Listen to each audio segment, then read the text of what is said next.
నేను ఇప్పుడు పార్టీకి వెళ్ళాను సార్, నేను వచ్చేసాను హైదరాబాద్కి, ఓకేనా. నేను వాళ్ళు పిలుస్తారు ఎలాగైనా పోలీసులు, మనం పార్టీ నుంచి బయటకు వచ్చిన తర్వాత అటెండ్ అయిన కానీ పిలుస్తారు. అది ఒక ప్రాసెస్ ఉంటుంది పోలీసులకి, వాళ్ళకి, మాకు ఉంటుంది. నువ్వెవడోరా మధ్యలో పాజిటివ్ వచ్చేసింది, అన్నీ వచ్చేసినాయి, హేమే పార్టీ కండక్ట్ చేసేసింది, అటు పోలీసులు ఎవరు ఏమీ అనౌన్స్ చేయలేదు, కనీసం నా పేరు కూడా చెప్పలేదండి పోలీసులు. ప్రెస్ మీట్లో కూడా అడిగారు వాళ్ళు, నేను జాఫర్ దాంట్లో స్క్రీన్ మీద వేసి చూపించాను నేను, వాళ్ళని వీళ్ళు అడిగారు ఎవరైనా సెలబ్రిటీ ఉన్నారా అంటే ఆయన ఇలా పక్కకు చూసి ఎవరో ఒక సెలబ్రిటీ ఉన్నారు అని చెప్పేసి అన్నారు. ఆ సెలబ్రిటీ నేనే ఎందుకు ఉండాలి అక్కడ, అసలు మామూలుగా చెప్తున్నా. అయితే నేను వెళ్ళాను, వచ్చేసాను. 18th నా టికెట్ పట్టుకుని రెడ్ హ్యాండెడ్గా దొరికిపోయిన హేమ అని అరుస్తున్నారు టీవీలో యాంకర్స్ వాళ్ళు. పేరు మార్చుకుని ఇంకా అసలు మామూలుగా కాదు, అసలు వాళ్ళ ఇష్టం. మీరు ఆ రోజు హైదరాబాద్లో ఉన్నాను, నేను వెళ్ళలేదు అని చెప్పారు కదా వీడియో.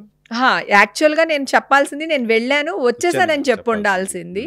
నేనేమో ఆల్రెడీ నేను ఇక్కడే ఉన్నాను, హైదరాబాద్లోనే ఉన్నాను, నేను ఇక్కడ చిల్ అవుతున్నాను ఈ ఫామ్ హౌస్లో అని చెప్పి నేను వీడియో పెట్టాను. మీరు అక్కడ అరెస్ట్ అయ్యారని వస్తున్న వార్తలకి మీరు కౌంటర్ ఇచ్చాను నేను. నేను వెళ్ళలేదు అనేది కాదు మీరు చెప్పింది. నేను అది కౌంటర్ ఆల్రెడీ వేసేస్తున్నారు మీడియాలో, హేమ అక్కడ ఉంది, కేసులో ఉంది, డ్రగ్స్ తీసుకుంది, అది ఇదని వేసేస్తున్నారు. ఒరే నాయనా లేదురా బాబు నేను ఇక్కడే ఉన్నాను రా అంటే, మీరు ఎక్కడున్నారు లొకేషన్ పంపించండి. ఇప్పుడు నేను ఎక్కడ ఉన్నానో నేను లొకేషన్ పంపిస్తాను. ఆ ఫామ్ హౌస్లో లాగుతారా, పలానా ఫామ్ హౌస్లో ఉంది, ఆ ఫామ్ హౌస్ వాడికి దీనికి సంబంధం ఏంటని లాగుతారా, లేదు ఇంకోటి లాగుతాడా.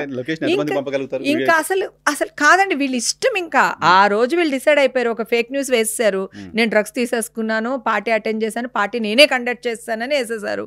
ఇప్పుడు నేను కాదని వాదిస్తున్నాను, మరి వాళ్ళు తప్పు అవుతుంది కదా, వాళ్ళు వేసిన న్యూస్ తప్పు అవుతుంది కదా.